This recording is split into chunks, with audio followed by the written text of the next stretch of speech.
Debarl. There was a small book I read many years ago, The Trouble with Nigeria. I think many people have read it. Which book? The Trouble with Nigeria. Okay. By Chinua Achebe. He said about Shehu Shagari, I think, African presidents don't live in Africa. They are there physically, but they know what's going on. He was talking about all leaders. I work at the University of Nairobi, I can tell you, even as people fight to be VC, they don't know what's going on there. They don't know there's even a toilet. They don't know roofs are leaking.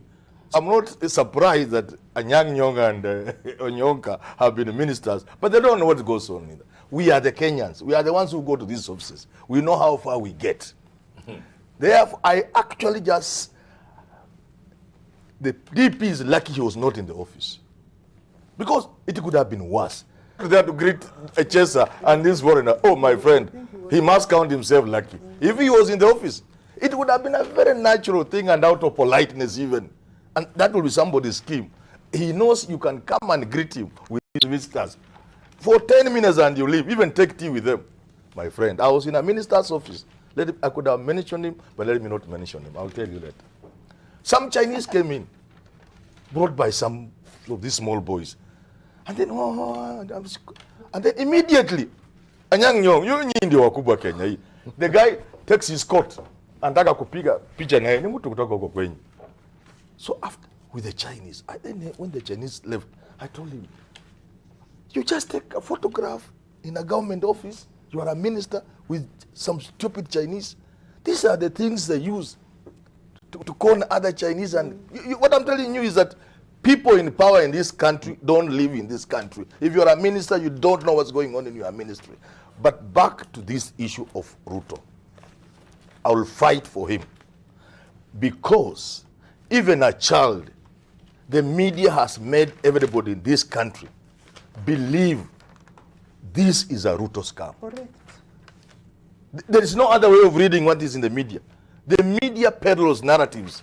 The media is powerful, and the media can paint you. The media can make people believe, and they have succeeded in making the country associate Ruto with this scandal. There's no doubt about that. You don't even need to be an expert. I know, it's my area, but you don't even need to be an expert. The media has succeeded in painting Ruto as the man in charge of this. Now, that's unfair to him if it's not true. But what is even worse, what are we telling the world outside there? What do you think people think about Kenya? Kenya is a country where these kind of things can go on in the office of the deputy president? And we have a presidency? You mean, as Onyonka is saying, we have sunk this law as a country, that we can talk about arms deals as if we are talking about Mandazi, like I said? You know, it is what image we are presenting to the world that I'm also worried about. Just as I'm worried about the unfairness on the person of William Samoei Ruto. It is not fair for him. It is bad for the country. We are denting our image. But before I finish, let me say this. All these things are schemes to steal. By who may not even be important. My message to Kenyans, please, even as you steal, be mindful of your grandchildren in this country. I've said this repeatedly. You have shown something there about NHIF. NHIF is the last frontier for the common man who is a member. At least my brother-in-law had what you call this prostrate stuff. Through NHIF, he was able to get a 250 operation. I always hit at NHIF. I would want it to work better. But you know what's happening now? Apart from the schemes within the scheme, the NHIF fund, to destroy it like we have shown on TV today, there is also government collusion and the government policy now and pushing all the big contributors out of NHIF. Police, TSC, civil servants. When you have put all the big contributors from NHIF, you think what wanatoa 500 can sustain that fund? Like I read a report somewhere, in the next 2 years there will be no NHIF. And then the president is talking about universal health cover. When you are killing the only little thing there is for the common man, I'm telling you, this country, the way people are stealing from the public, they are doing so blindly, so foolishly. I was telling my class as I finished, because I'm very annoyed. I was telling my class, all these guys who are stealing from us, all the billions they have, there are people, even if they withdraw 10 million every day from the bank, their money will never be exhausted. They will die before it's exhausted. So what do you need all this money for?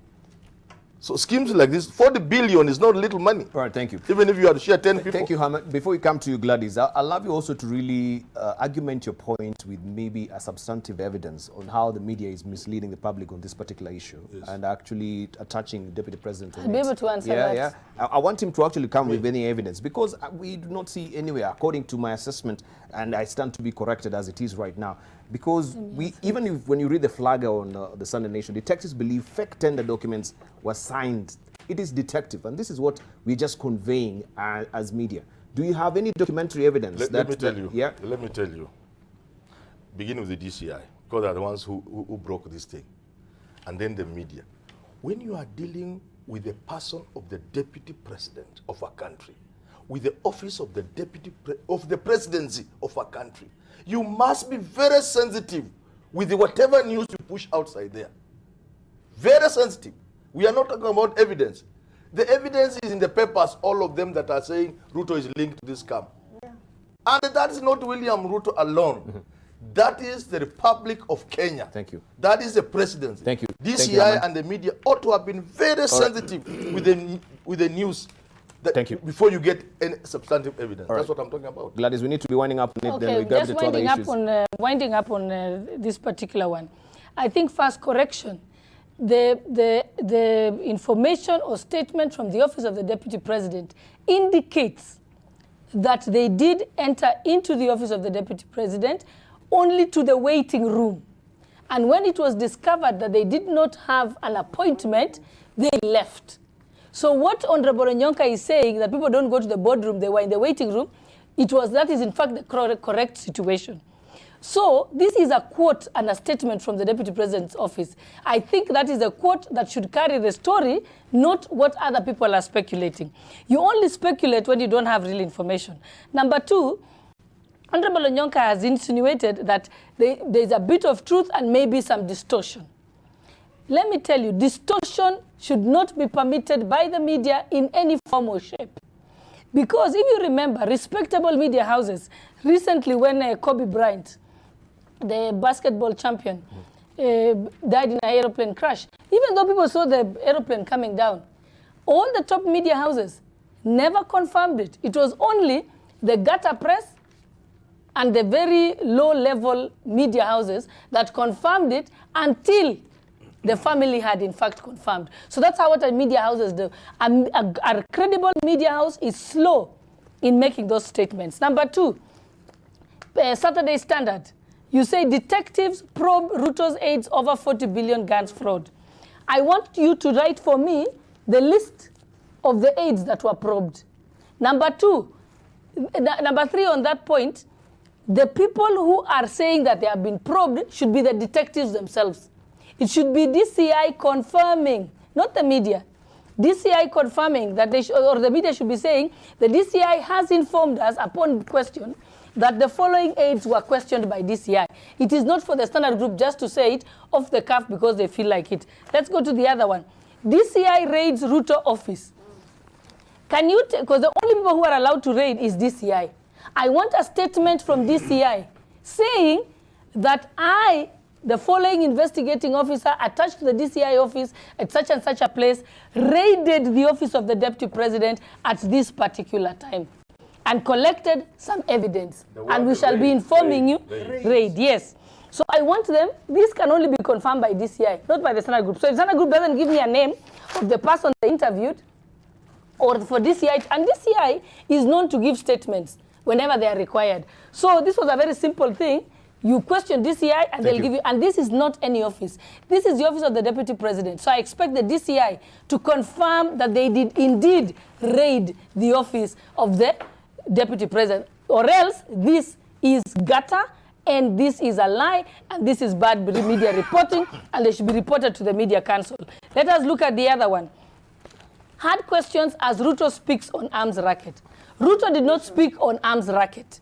What he said is that he has asked in his office and he's been told the CCTV footage shows that these people entered the office and 23 minutes after entry, they left. That means minute number 23 was on the exit at the gate. They did go to his waiting room. They were asked questions like everybody does. And let me tell you, for those of us who have attended the Deputy President's office, you will go there, you will go through, checked on security, you will wait at a waiting area, they will find out whether you have an appointment or whether you will be seen or who was supposed to see you. You will have your meeting if it's a formal meeting. In this one, it has been confirmed there was no formal meeting. The DCI should come out and confirm this, because I don't think this is putting the Deputy President in disrepute. It is putting the Republic of Kenya in disrepute. Thank you. Let's look at the Finally, with that, then we hear from the last one. Nyongo. Then Ruto we fights finalize back. on this, please. This Yes. is the last headline. I just want to show you so that you can tell you Which it's is a today. litany of lies. That is today? Ruto fights back, yes. Daily Ruto Nation. fights back as probe in 40 billion gun fraud moves to get. He did not fight back. He made clarity of what transpired in the 23 minutes in his office. Surely, is it that you don't know how to write English? Or is it that you're just malicious? Or you have become so careless and so God Almighty in your ways that you think you can do anything you want and get away with it? This is wrong. This is unacceptable. And I'm hoping that the editors will have a meeting with their staff members and begin to put this to be corrected. I remember when one of the international media houses wrote the headline and said, Kenya elects criminal. That is when Uhuru Kenyatta was elected. I remember the Uhuru officers took issue with it to the extent that that particular media house overseas did in fact apologize. I'm not sure if they paid damages, but I know they took issue with it. So if we could take issue with that headline, and those people were humble enough to make an apology, who are you as the Nation Media Group, and Standard Media Group, to sell newspapers daily? And by the way, I've only looked at the last 3 days, 6 newspapers. I'm sure if you allow me, I can take you through the other. So can you publish the evidence as I've requested? I am calling you out, and I am asking you to publish that evidence I have requested tomorrow in your newspapers in the headlines. All right, let's And the Star is equally guilty. Why Ruto is under fire over fake military deal? He's not under fire. He's not been questioned. Nobody in his office has been questioned. He has not been questioned. He has simply made a statement about people who are in his office. And let me ask you, Debarl, let's assume, God forbid, Just a moment, that I leave this no. show today and I go and kill someone. Are you going to say that the Nation Media Group is involved because Gladys had just walked out of being on the NTV? This is unacceptable. Let's be logical people. So, but we cannot just allow also you to get away with statements. And if you look at this particular, why Ruto is under fire over fake military deal, what is so wrong with it? Because this under fire... He is not under fire. It's a phrasal verb, isn't it? That is being criticized somewhat. And we can see all this criticism He has already coming out. responded by statement. In fact, you didn't ask him. He gave the statement voluntarily. Someone is under fire So when they are under attack, unless you don't know what the meaning. Let me look at the dictionary meaning of under fire. Let me get you the dictionary. All right, let's hear from, now we're getting to English lessons. Let's Some of us are getting very tired of this. Yeah. Yes. There's no need. It's voluntary to come to the Just a show. moment. No. Governor, No, it's no. voluntary No. to come to the show. Just let's voluntary, now, but- it's your turn. There's no one who's forcing you to be on the show, Governor Nyang. No. Gladys, please. I'm not talking to you, I'm talking to... Yes.